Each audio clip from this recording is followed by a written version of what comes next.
Hello everyone, welcome to Electrical Capsule channel. My name is Mayank Singh, AIR 1100, Electrical branch. So today I am going to start new series for the preparation of gate strategy for 2022 and 23. So here is my friend Nihal Nikra, who is AIR 325 in Davali branch, and we will be discussing the preparation strategy. So welcome Nihal. Hmm. Hello everyone. Hello everyone. Hello Mank.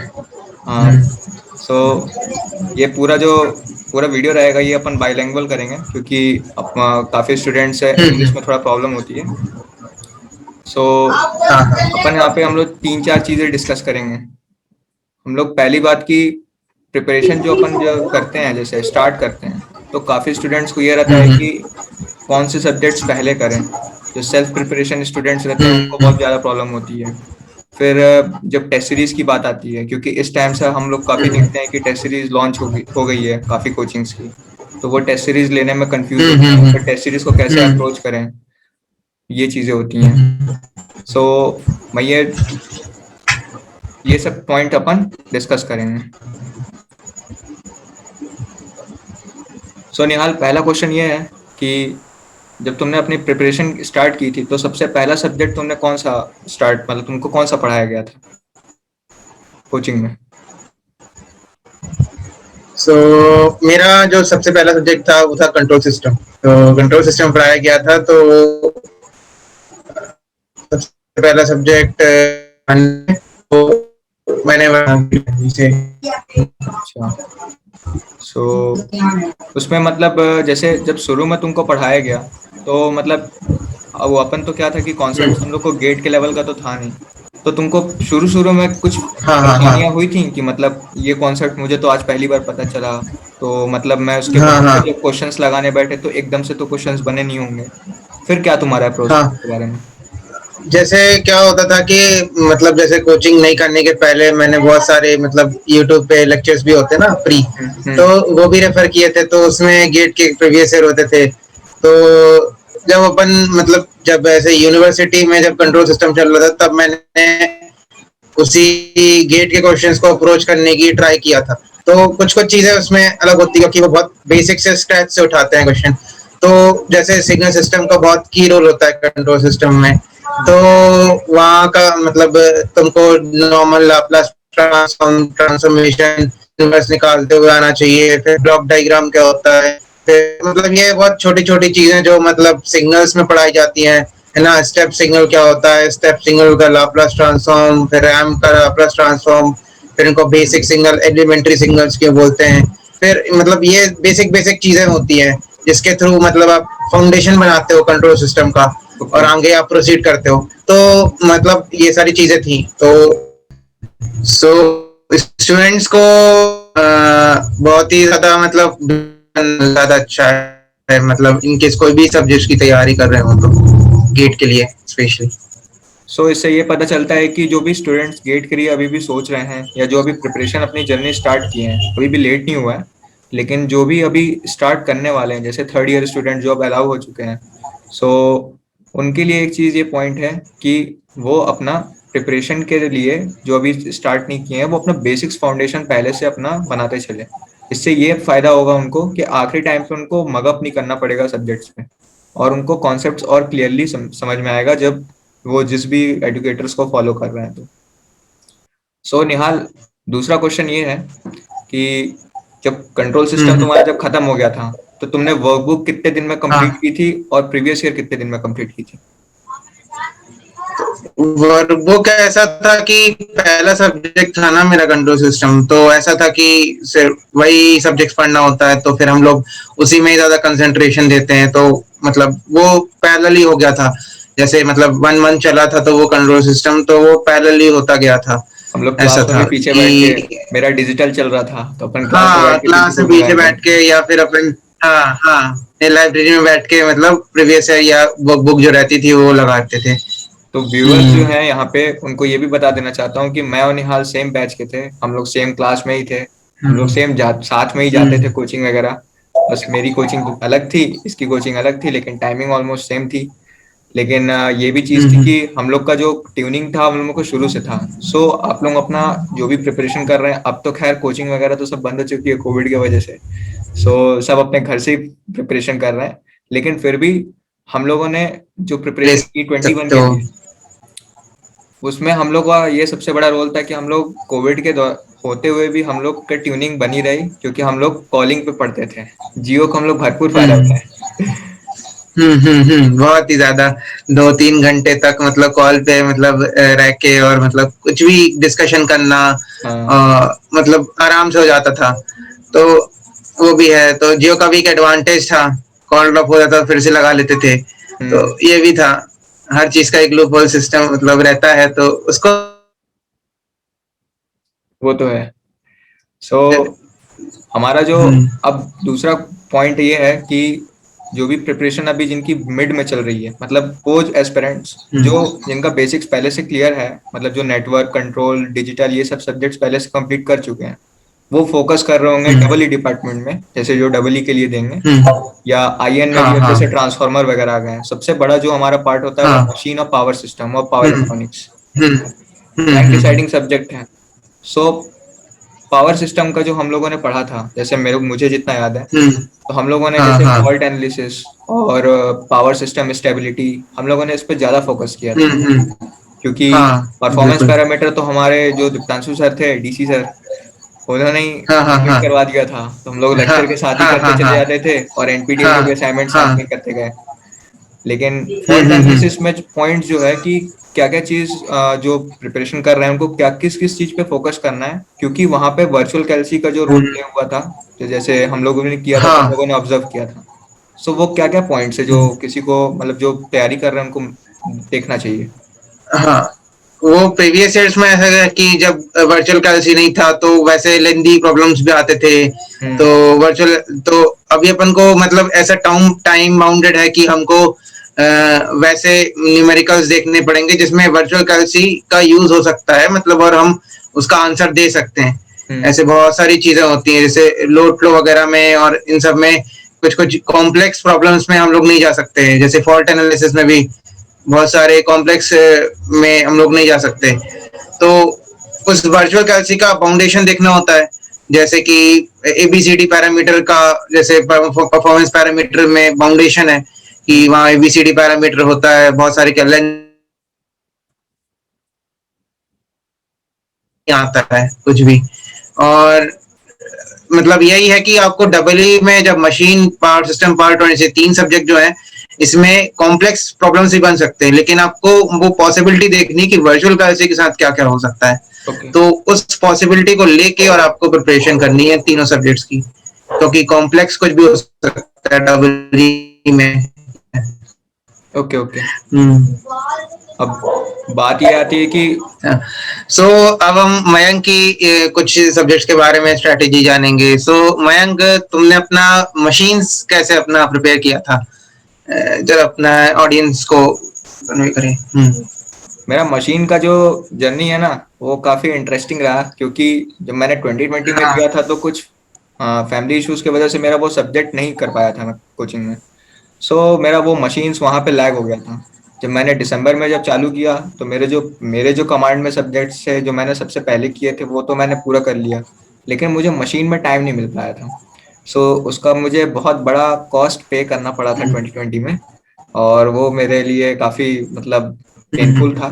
लेकिन जब मैंने 2021 में जब prepare किया तो उसका मुझे जो प्रिपरेशन का पार्ट था, वो सबसे बड़ा चीज की मैं व्यूवर्स को बताना चाहता हूँ कि मुझे निहाल नहीं पूरा मेरे को मशीन पढ़ाया है, क्योंकि मैं किसी फैकल्टी से नहीं पढ़ा वो मशीन, क्योंकि मेरा अल्टीमेटली ट्रांसफार्मर तो पूरा ही छूटा था। जो भी इंडक्शन और डीसी था हाँ हाँ वो भी मैंने उतना मेरा कॉन्सेप्ट क्लियर नहीं हुआ था, क्योंकि मैं उस समय भी जो मशीन में इंडक्शन और डीसी किया था काफी जल्दी जल्दी में हुई थी मेरी, तो रिवीजन के टाइम भी नहीं मिला था और मेरा वो कॉन्सेप्ट पूरा लैग हो गया था उसमें। तो इन केस देखा जाए तो पूरा जो मेरा मशीन था विदाउट फैकल्टी मैंने अपनी मशीन की पूरी तैयार की। सो हम्म ट्रांसफार्मर की बात आई थी तो ट्रांसफार्मर जो था पूरा निहाल ने पढ़ाया, जिसमें से मैंने सबसे ज्यादा जो मेरा फोकस था वो वीवाईएफ कंट्रोल वाला जो क्वेश्चंस आते हैं, जो voltage to frequency control, and जो डॉट कन्वेंशंस होते हैं, फिर वोल्टेज रेगुलेशन हुआ, ये सब चीजें थी जो बहुत इम्पोर्टेंट है, जो hmm, short circuit test, open circuit test का जो कॉम्बिनेशन से क्वेश्चन बनते हैं।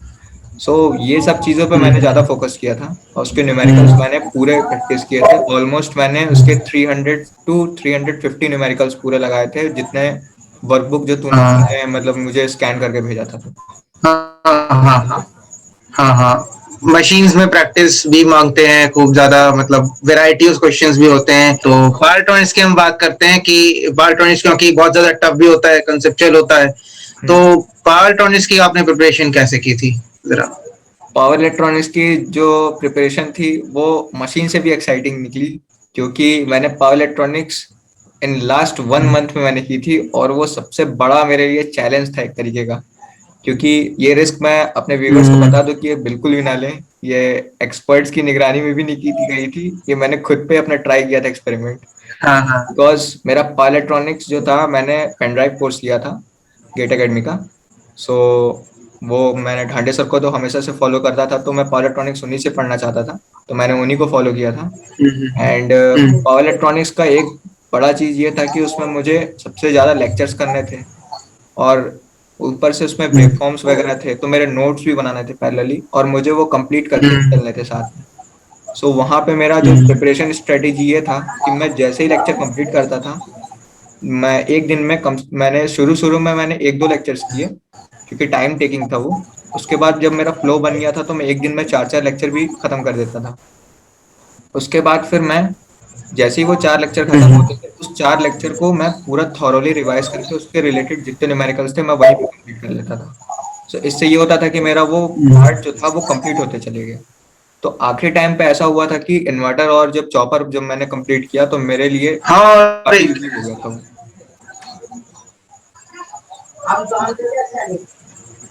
हाँ, और एक चीज और स्पेशल जो है पावर इलेक्ट्रॉनिक्स की कि इसमें रिजल्ट्स बहुत ज्यादा होते हैं, मतलब आप रिजल्ट्स याद नहीं रख सकते। हम्म। और आपको मतलब कंसेप्चुअली हर चीजों को याद रखना है। रेक्टिफायर में देखा जाए तो दो केस के मिला के और एक लो मिला के बहुत सारी चीजें हैं। तो मतलब उन सारी चीजों को ग्रैप्स करना का बहुत ही टफ टास्क होता है। तो उसके लिए कैसे प्रिपेयर किया था पावर इलेक्ट्रॉनिक्स में, कि वही सबसे बड़ा चैलेंज होता है एज इन। मैंने रेक्टिफायर के जो जो भी परफॉर्मेंस पैरामीटर्स थे, उसको मैंने जो भी बहुत ही अच्छे से मैंने उसको प्रिपेयर किया था। जो रेक्टिफायर में जो भी पार्ट्स थे, जैसे average voltage, average load current, ये सब जो चीजें होती थी, RMS voltage, supply power factor, ये सर ने भी बहुत डिटेल में कराया था। लेकिन जैसे जैसा वो सर बोलते गए थे, मैं वैसा वैसा फॉलो करते गया, और आखिरी टाइम पे ऐसा हो गया था कि मतलब वो इक्वेशंस देते थे या मैं इक्वेशंस दिखता था, और मुझे रिजल्ट्स उसके बाद मुझे मतलब खुद ब खुद दिखने लगते थे, क्योंकि इतनी बार इंटीग्रेशन और अपन सिग्नल एनालिसिस करते थे फोरियर सीरीज का, कि अल्टीमेटली वो प्रैक्टिस में आ गया था और सब चीजें याद हो गई थी मुझे। अब मेरा नया क्वेश्चन ये है कि क्या बोलते हैं, किसी अब जैसे दिसंबर या नवंबर का टाइम आता है जब, तो काफी लोग की हार्ट बीट तेज हो जाती है, क्योंकि उस समय तक क्या होता है कि गेट के फॉर्म्स फिल हो चुके होते हैं, और एडमिट कार्ड का टाइम आ चुका होता है। मतलब ऑलमोस्ट अनाउंसमेंट हो चुका रहता है कि एडमिट कार्ड इतने तारीख को आने हाँ, वाला है। डेट्स की अनाउंसमेंट हो जाती है। हाँ। तो लोग अब उस समय क्या कंफ्यूज होते हैं कि अब टेस्ट सीरीज कब से स्टार्ट करते हैं, मतलब करना चाहिए। हम्म, तो काफी लोग क्या होता है कि आज करेंगे, कल करेंगे, ऐसे ऐसे करते करते उनका दिसंबर आ जाता है। तो टेस्ट सीरीज का एक पर्टिकुलर हाँ। राइट टाइम क्या होना चाहिए कि मतलब किसी भी एस्पिरेंट को स्टार्ट कर दे वो, कि हाँ इतने तारीख से अब चलो कर लेते हैं अब। टेस्ट सीरीज का तो मैं बोलूँ कि कोई भी मतलब पर्टिकुलर टाइम, मतलब ऐसे जो बेस्ट टाइम होता है, मतलब ऐसा कुछ नहीं है। वो पर्सन टू पर्सन डिफर करता है।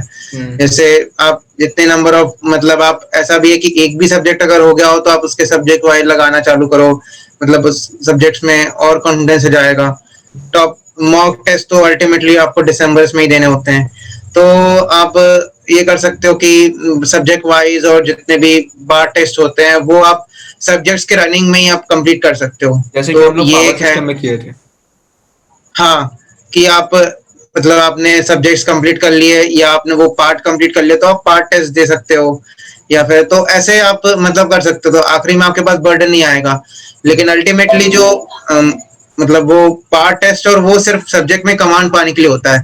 हम्म। लेकिन आपको जो अल्टीमेटली जो स्ट्रेटेजी बनानी होती है वो फुल टेस्ट में बनानी होती है। कि आप अपना 3 घंटे में कैसा पूरे सब्जेक्ट्स को मैनेज करोगे, 12 सब्जेक्ट्स को। और ये एक मतलब सबसे ज्यादा हैंडी टास्क है, तो वो आपको फुल टेस्ट में ही स्ट्रेटेजी बनानी तो होती है। एकदम से बाकी एस्पिरेंट्स फुल को टेस्ट में सो एकदम से बाकी एस्पिरेंट्स को रुक जा रुक जा। सो एकदम से एस्पिरेंट्स को मीन्स कि एकदम से वो सब्जेक्ट वाइज नहीं सोचना चाहिए उनको। पहले वो पार्ट टेस्ट से दें, हाँ हाँ टॉपिक वाइज दें, उसके बाद फिर हाँ। सब्जेक्ट पे जाएं वो। बिल्कुल।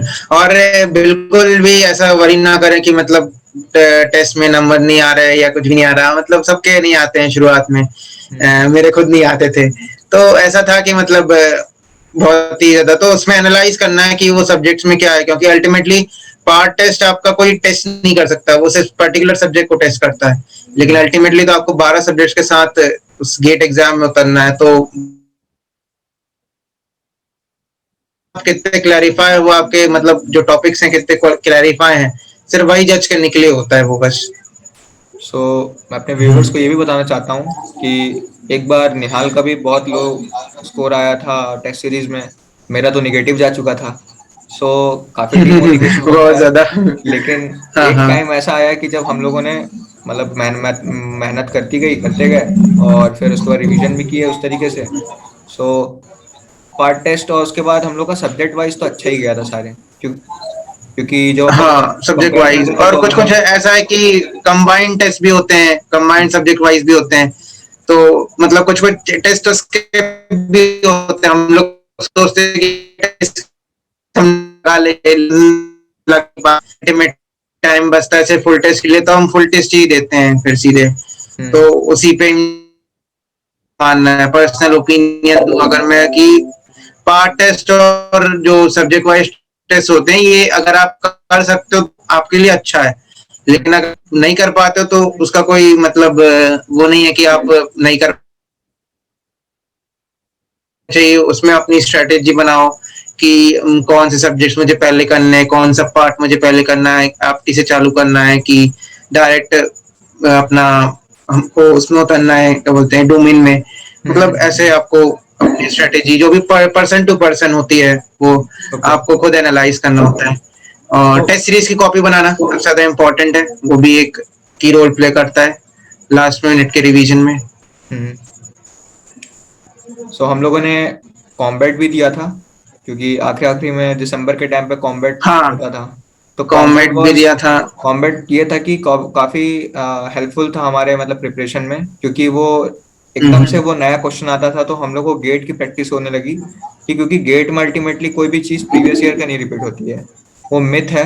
हम्म। और ये सच भी हम्म होता है क्योंकि कई बार पहले के क्वेश्चंस होते थे कि थोड़ा चेंज करके मोल्ड करके वो दे देते थे, लेकिन अब तो एकदम बिल्कुल भी नहीं क्योंकि हम्म। कंपटीशन बहुत क्रंच एकदम नेक टू नेक हो चुका है। तो हाँ, सो बिल्कुल। एट लास्ट अब रिवीजन स्ट्रेटेजी पे आते हैं कि रिवीजन कैसे करना चाहिए। हाँ, तो रिवीजन स्ट्रेटजी में ये है कि आपको मतलब अपने जो भी है, जैसे पार्ट टेस्ट था, सब्जेक्ट वाइज था, तो कुछ हम्म कुछ सब्जेक्ट्स के दिन मतलब शुरू करे थे, तो मतलब उसमें था कि कौन कौन सी चीजों में अपन लैग कर रहे हैं या कौन से फॉर्मूलेस अपन भूल रहे हैं, तो ये एक इम्पॉर्टेंट है। और लास्ट में जब आप दिसंबर में या जनवरी में जाते हो, तो आपको बिल्कुल स्ट्रेट फॉरवर्ड होना चाहिए। आपको एक कॉपी लेनी चाहिए और कॉपी में अपना कोई भी टॉपिक लिखना चाहिए, और आप जो भी जानते हो उसके बारे में वो नोट डाउन करते जाना चाहिए। आप फॉर्मूला जानो या उसको डिराइव करते बैठो, ये जो भी करना है।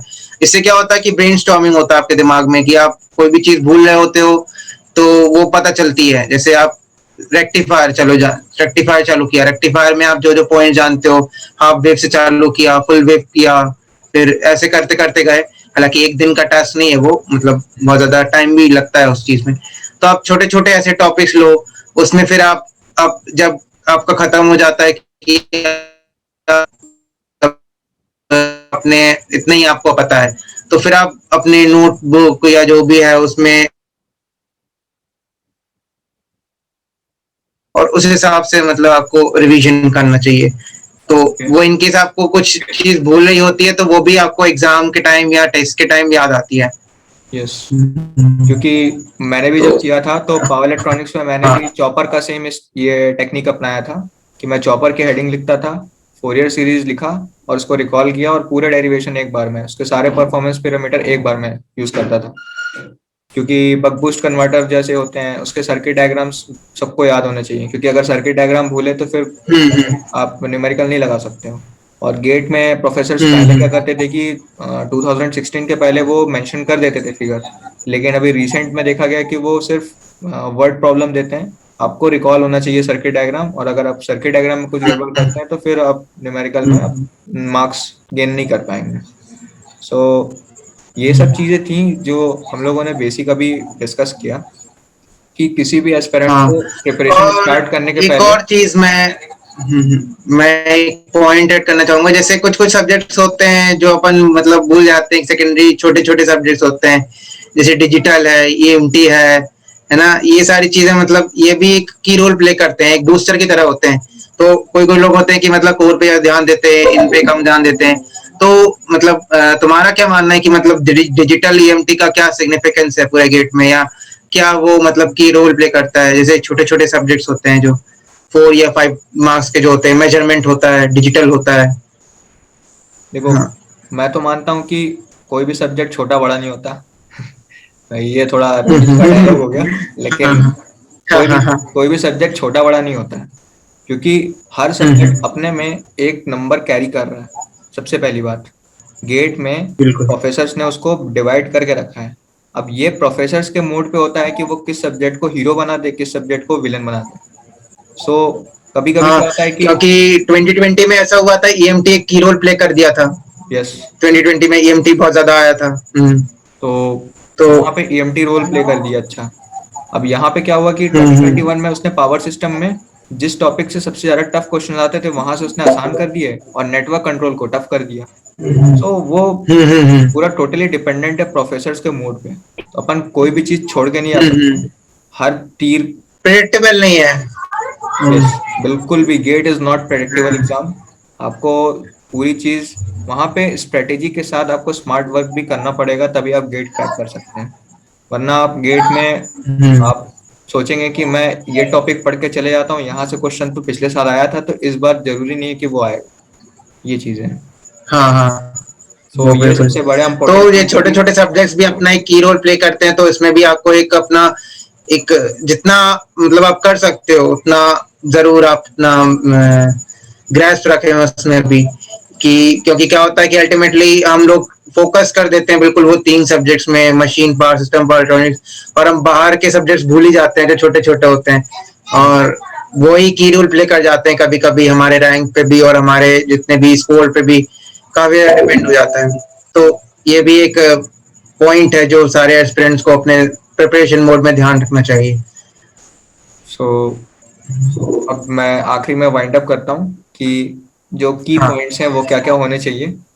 तो जो भी एस्पिरेंट्स अभी जो देख रहे हैं इस वीडियो को, आप ये ध्यान रखना कि जो भी सब्जेक्ट आप प्रिपेयर कर रहे हो उसको फुल्ली उस पर डेडिकेशन दो, और उसी सब्जेक्ट के बारे में सोचो। किसी दूसरे सब्जेक्ट के बारे में मत सोचो कि मेरा सिग्नल अभी बचा हुआ है या मेरा कंट्रोल सिस्टम बचा हुआ है। अगर आप नेटवर्क पढ़ रहे हो तो नेटवर्क पूरा 100% दो। कोशिश करो कि उसको 15 दिन या 10 दिन के अंदर कंप्लीट कर लो, including workbook and previous years. So वहां पे क्या होगा, आपका वो 10 दिन में आपका पूरा नेटवर्क कंप्लीट हो जाना चाहिए। वो टाइम बाद का हम्म। मत सोचो कि ये अभी कर लेता हूँ फिर ये वाला टॉपिक बाद में किसी और दिन करूंगा। इसी तरीके से कंट्रोल सिस्टम, नेट सिग्नल, ये सब। नेटवर्क भी एक की रोल प्ले करता है प्रिपरेशन में। हम्म। नेटवर्क भी एक की रोल प्ले करता है क्योंकि वो काफी सब्जेक्ट में मदद करता है, आपकी एसी एनालिसिस बहुत ज्यादा मदद करता है पावर सिस्टम में और अपने मशीन। एंड जो machines, power system and power electronics है, आप उन पे कोर सब्जेक्ट पे फोकस करो। एंड कोशिश करो कि अगस्त, जो अगस्त महीना है वहां से स्टार्ट करिए, और सितंबर अक्टूबर तक उसको तीनों को वाइंड अप करने की कोशिश करो।